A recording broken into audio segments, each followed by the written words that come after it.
para a gente. Hoje é um dia especial na nossa igreja, porque todo domingo é dia do Senhor. Mas hoje a gente tem tantos motivos para celebrar e a gente agradece a Deus por cada um deles. Quero convidar você a fechar os seus olhos por um instante.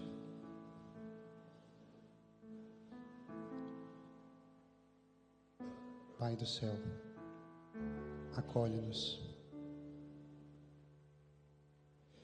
e dá ao nosso coração a medida da sabedoria que o Senhor deseja. Nós pedimos hoje sobre os nossos corações o entendimento das coisas do alto, aquele mesmo efeito que o Senhor causou na sua aparição. A Bíblia diz que quando Jesus aparece para os discípulos, como que caem escamas dos seus olhos e eles conseguem enxergar. Senhor, quantas vezes somos nós mesmos que mesmo diante da tua presença não vemos, não conseguimos enxergar aquilo que é mistério do Senhor, da tua graça.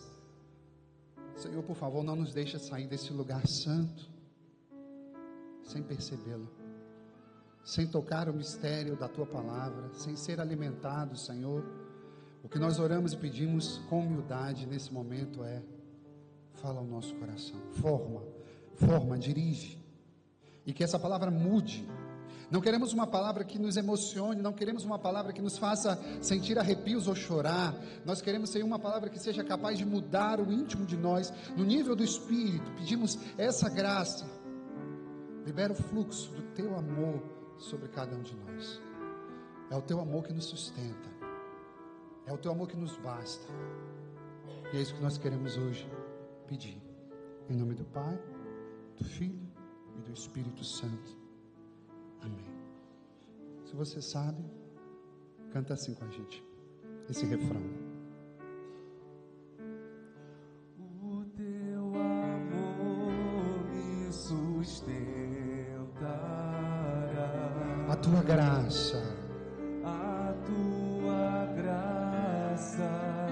não me faltará, como um selo gravado em meu coração. Tua vontade em mim se cumprirá. Solta a voz, igreja, vá. O teu amor me sustentará, a tua graça me bastará. Atravessarei os desertos, subirei as montanhas, se preciso for pra te seguir,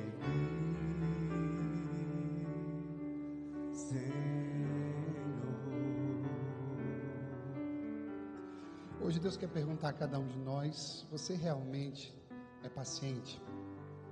Você tem paciência naquilo que você foi chamado a fazer, desempenhar e a cuidar? Porque é verdade que a gente vive numa situação, num mundo em que parece que já não existe mais essa palavra. Parece que a bateria social da paciência se esgotou para todo mundo. E é verdade, porque todos nós somos beneficiados por tantos desenvolvimentos. A gente já não precisa mais escrever uma carta, esperar que chegue no destino em um mês. A gente envia um e-mail e em poucos segundos já está lá. A gente não precisa nem estar perto da pessoa que a gente ama do outro lado do mundo para estar face a face, mas a gente liga o FaceTime e já encontra essa pessoa. Tudo isso vai acostumando a gente num ritmo que, se a gente aplica na vida espiritual, isso pode dar um certo bug. Em outras palavras, o que eu quero dizer é: a gente está acostumado com tanta rapidez e fluidez que quando algo demora, parece que não vai dar certo, ou parece que não é pra gente, ou que não é de Deus. E aí, hoje, o Senhor quer lembrar e abrir os olhos da gente e perceber que a paciência é necessária, sim, para a vivência dentro do reino de Deus. Em outras palavras, a gente vai ser provocado até mesmo em perceber que se você anda no reino, se você é do reino de Deus, você precisa ser um homem paciente, uma mulher paciente. E o padre não está dizendo simplesmente naqueles momentos mais difíceis, seja lá no trânsito, quando você está atrasado, ou mesmo sem paciência, já estou sendo redundante, no teu relacionamento com a tua esposa ou com o teu marido. Não, não. Em outras palavras, o que a gente vê hoje na liturgia é Deus é paciente. Você imagina um Deus todo-poderoso que foi mencionado hoje na primeira leitura, que tem o controle sobre todas as coisas e que poderia fazer de forma instantânea tudo, mas a Bíblia diz que Ele age e o seu governo se dá por meio da paciência. Você imagina aquele que vê o sofrimento de cada um de nós, aquele que enxerga as nossas dores e basta o seu sussurro, todas as coisas seriam resolvidas. Amém, minha gente? Se você acredita nisso, eu quero dizer então que Deus está querendo formar o seu coração ainda.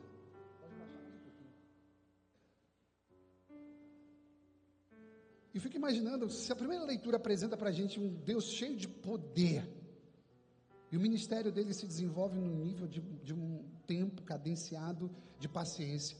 As nossas dores não são resolvidas porque existe um ensinamento para cada um de nós. E quando Jesus chegou na casa daquela mulher que teve o seu irmão, que por sinal era seu melhor amigo, ele disse: existem doenças e existem mortes, mas nem toda morte leva à perdição, algumas são para o engrandecimento e para o crescimento do nome do Senhor. Com certeza você poderia dizer que, padre, o que mais enfraquece a minha vida de fé é ter que esperar, porque se eu pudesse eu resolveria todas as coisas. Eu tenho certeza que você se incomoda muito com esse jeito estranho de Deus agir, que não faz as coisas do seu jeito, quando você quer, seria tudo mais fácil. Mas a liturgia quer dizer que existe um grande ensinamento, um ensinamento poderoso, não só para justificar, mas pelo contrário, para alimentar a nossa vida e dizer: quem ama o Senhor sabe esperar nele. Amém, minha gente?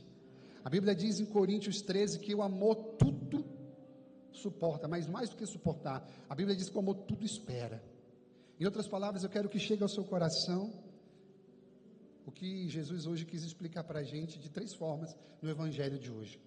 Ele falou do joio, do trigo, ele falou do fermento, e ele falou do grão de mostarda, para explicar para cada um de nós que Deus tem a sua cadência, e que o tempo do Senhor é perfeito, e que Ele sabe fazer as coisas no tempo certo. E cada um de nós aqui tem uma história para dizer: se fosse fazer do meu jeito, ou se eu não esperasse em Deus, aquela grande situação da minha vida não sairia. Em outras palavras, queridos irmãos e irmãs, Deus tem 3 ensinamentos para nós no dia de hoje. O primeiro deles é: quem vive no reino aprende a confiar no tempo de Deus. Ou seja, é engraçado porque a Bíblia hoje mostrou para a gente 2 parábolas que falam sobre a figura do agricultor, aquele homem que precisa parar, cavar um buraco, regar, preparar a terra e plantar a sua semente. Em outras palavras, depois que o agricultor coloca a semente na terra, ele perde o controle de tudo. E talvez seja esse o primeiro ponto que Deus queira falar ao nosso coração. Talvez esse seja o primeiro ponto para você guardar, que depois que você fez todas as coisas, você fez tudo que precisava fazer, o que você precisa hoje é ouvir a história desse agricultor que ele disse: eu entrego todo o controle da minha vida nas mãos de Deus, porque a partir de agora é só Ele que pode fazer.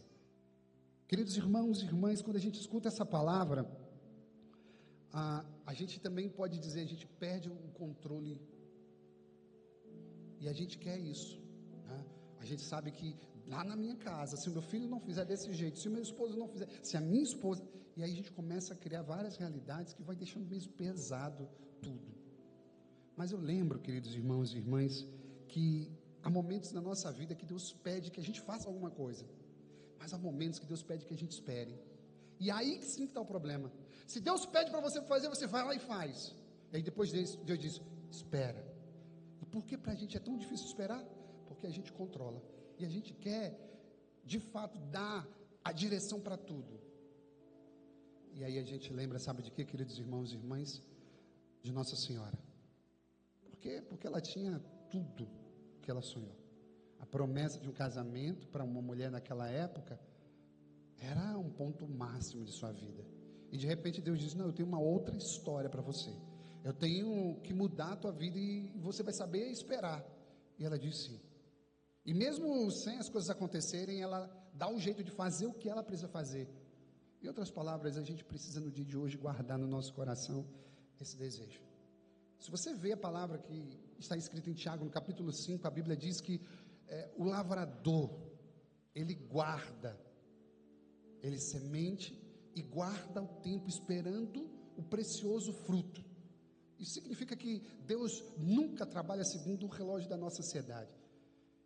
Isso significa que Ele tem uma sabedoria em seu amor em dizer para a gente: se você saber esperar, você vai recolher um grande e precioso fruto. Em outras palavras, por que a gente está aqui nessa terra? A gente aprende na escola, eu aprendi isso dessa forma: a gente nasce, cresce, reproduz e morre. Só que a gente que é cristão, a gente entende que existe todo um outro propósito. A gente sabe que existe um chamado de Deus para que eu seja melhor para a minha família, melhor dentro da minha casa, e que isso se irradie para as pessoas próximas. E se você tiver uma unção, e se você quiser amar a Deus ainda mais, isso pode chegar a mais pessoas, mesmo que você não tenha um canal na internet, mesmo que você não tenha um microfone na sua mão. É você e você. E aí a gente pensa que talvez a gente vai conseguir atingir mais pessoas falando. E a Bíblia hoje está dizendo que a gente vai atingir mais pessoas quando a gente for paciente. Quando a gente for capaz de dizer: calma, não está na hora. O segundo ensinamento que Deus tem para nós, número 2, é: Deus é paciente com as pessoas porque acredita na conversão. A Bíblia disse que hoje, quando contava a parábola, no meio da colheita veio o maligno e semeou o joio no meio do trigo. E quando os trabalhadores perceberam, foram ao patrão e disseram: o senhor deseja que a gente arranque o que não presta? E o patrão disse: não, deixa lá. Santo Agostinho, interpretando essa passagem, vai dizer para a gente, sabe o quê? Que esse campo é como a igreja, o lugar onde a gente está. Como assim, padre? A igreja não é lugar de gente santa? Também.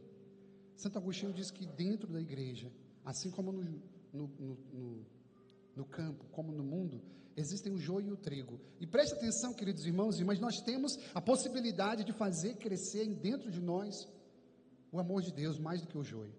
Ah, padre, mas dentro de mim existe o joio e o trigo? Existe. E existem situações que são como um joio para você. Por exemplo, hoje de manhã nós celebrávamos aqui a cura do câncer de um paroquiano nosso.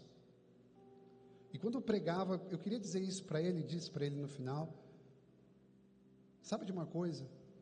Existem situações como o joio na nossa vida, existem enfermidades, existem dores, existem situações de traição que a gente padece literalmente. E aquela situação tão difícil e doída como o joio faz a gente ser mais de Deus. A gente está falando sobre Deus que é paciente e acredita na nossa conversão. Em outras palavras, a gente está em construção. Em outras palavras, a gente não pode perder a visão de que a gente não chegou no nível ainda que a gente chegou. São Paulo dizia: olha, eu cheguei no nível, mas eu não esqueço e não paro de olhar para frente, para a minha meta. Amém, minha gente? Eu acho que a gente poderia fazer isso junto hoje. Se você pode, até coloca a mão no seu peito e diga: compadre, eu preciso chegar na minha meta, que é confiar mais e esperar mais no Senhor. Olha, eu não estou aqui para te dar nenhuma receita pronta, mas se você está percebendo que no teu nível de vida de oração, quando você para e gasta tempo com Deus, quando você tem dobrado o seu joelho, você tem se perturbado com o pouco tempo que você está dando para Deus? Ou quando você para para ouvir a Deus, você começa a vir diversas situações e situações que você precisa resolver? Quando você está parado em adoração a Deus, você tem conseguido se concentrar e dar tempo para Deus? Ou você tem se sentido interiormente agitado? Pois bem, a palavra é para você. Se a gente continuar nesse ritmo, as coisas vão acontecer de uma forma meio que truncada dentro de nós. Deus tem paciência conosco. E todos esses joios que estão cercando as nossas vidas servem para nos fazer mais do Senhor. Guarde isso no seu coração. Deus se utiliza de todo o joio, não para que você se perca, não para que você seja uma pessoa ruim. Mas olhe para o padre, preste atenção. O joio serve para que a gente se aproxime ainda mais do Senhor. Número 3, Deus quer ensinar-nos a sermos pacientes conosco mesmo. E aqui eu queria dizer uma frase que pode chocar o seu coração. Eu digo com todo carinho, com toda a verdade também, que é exatamente isso. Muitas pessoas não desistem de Deus, mas desistem de si mesmas. Muitas pessoas não são capazes de abandonar Deus, mas abandonam a si próprias. Porque olham para si e dizem assim: poxa, eu não consigo. Caramba, eu me confessei semana passada e nada mudou. Como que pode? Eu estou buscando a Deus, eu estou orando, agora eu estou acordando de madrugada com o joelho no chão, eu estou buscando a palavra, eu estou buscando os mandamentos, mas não estou conseguindo. E aí o que é que a pessoa faz? A pessoa simplesmente desanima e quer abandonar a obra do Senhor. Só que, querido, guarde uma coisa: não desista de você. Cada um tem um processo, e nesse processo significa que a gente precisa contar mais com o Espírito Santo, como diz a segunda leitura, do que conosco. A gente precisa buscar mais o Espírito Santo, porque a santidade é a graça de Deus derramada sobre a nossa vida. Você tem um esforço, você sim escolhe, você não vai para qualquer lugar, você não sai com qualquer pessoa, você não se dá a qualquer tipo de conversa, e a gente entende isso perfeitamente, amém, minha gente? Mas para além de todo o nosso esforço, existe a graça de Deus, existe uma sede do nosso coração de pedir, dizer: eu preciso do Espírito Santo, porque eu sou fraco. Se você é como o padre, você precisa todo dia dizer: Espírito Santo, eu preciso, porque eu não sei escolher, porque eu não sei responder o que preciso responder, porque eu não sou capaz de dar conta de tudo. Mas o que é melhor, não desista de você. Eu lembro de Davi. Olhe para o padre. Davi estava cansado dele mesmo, e ele estava tão mal. Davi estava depressivo, e ele disse: por que te entristece minha alma a gemer no meu peito? Ele estava sentindo um conflito interior, sabe, de invalidação. Ele, mesmo sendo rei, mesmo tendo todas as coisas, ele sentia um vazio dentro de si. E ele dizia repetidas vezes: por que você está triste, minha alma? A gemer no meu peito, por que te entristece? E aí ele dizia: espera em Deus, louvarei novamente o meu Deus Salvador. Se você está com toda a aflição, se você já muitas vezes quis desistir de você mesmo, diga como Davi: porque te entristeces minha alma, gemendo no meu peito? Espera em Deus. E depois Davi vai dizer: bendize minha alma ao Senhor, cantarei eternamente os seus louvores.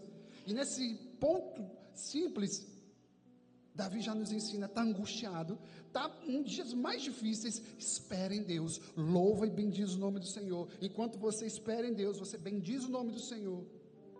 E aí eu digo para você: eu abençoo o seu coração, e de tudo que o padre vai dizer na homilia, o que é mais importante para você aprender é o que eu vou dizer agora. Quem é cristão, quem ama a Deus, não pode falar de si mesmo. Não conseguiu? Diga: eu estou em processo. Se frustrou porque de uma situação que não deu certo, diga: tudo no tempo de Deus. Muitas pessoas carregam um fardo muito pesado, porque se destroem, porque falam coisas ruins e péssimas a respeito de si mesmo. Abomine isso da sua vida, tire isso em nome de Jesus. Mas como Davi, que naquele pior momento de sua vida ele dizia: espera em Deus, bendize minha alma ao Senhor. Esses dois movimentos são os movimentos que nós devemos fazer. Em outras palavras, meu querido irmão, minha querida irmã, a gente vai encaminhando para o final dessa homilia dizendo: talvez hoje você tenha chegado aqui na igreja assim, dizendo: poxa, está demorando demais, eu estou lutando tanto e não estou conseguindo. Eu quero te dizer: Deus sempre começou pequeno para terminar grande. Deus sempre começou pequeno para terminar grande. Você lembra naquele dia que ele estava naquela esplanada, no Monte das Oliveiras, e ele desce para fazer o sermão da montanha? A Bíblia diz que só foram pequenos pãezinhos, e ele multiplicou. Você lembra daquele homem de Deus no Antigo Testamento que estava sobre aquela situação, uma seca, e aquele homem profetizou a chuva abundante de Deus, e era algo pequeno. O profeta viu ao longe uma nuvem do tamanho da mão de uma pessoa. E Deus faz de coisas pequenas, grandiosas. Talvez hoje você tenha vindo para a igreja para escutar exatamente isso. Não é no seu tempo. E se você tem sofrido bastante por conta do controle, Deus quis mostrar a imagem desse agricultor para te dizer, ele precisa depender. Depois que a semente é lançada, você não tem mais nada o que fazer. Se Deus pediu para você agir, Ele está pedindo hoje para você esperar. E saber esperar é dizer, Senhor, eu confio, Senhor, eu sou dependente. Mas nós não queremos ser dependentes. A gente aprende a depender somente das nossas forças e cada vez mais precisar menos das pessoas. Mas aqui dentro dessa igreja você aprende a dizer, eu sou dependente do Senhor. Amém, minha gente? Eu quero terminar dizendo isso com uma imagem jocosa, mas que vai falar o seu coração. Quando a semente está plantada, você não tem que ficar abrindo mais o buraco para conferir se ela está lá ou se ela está crescendo. Se você ficar abrindo o buraco, você plantou a semente, depois de uma semana, eu vou abrir o buraco lá para ver se aquela semente... Ninguém faz isso. Mas parece que na nossa vida espiritual, a gente tem confiado a Deus de uma forma desconfiada. A gente tem entregado a Deus de uma forma desconfiada. Deus te trouxe aqui para você ouvir isso hoje. Você está no lugar certo. Mas você precisa aprender a confiar. Você está no lugar certo, mas você precisa aprender a esperar.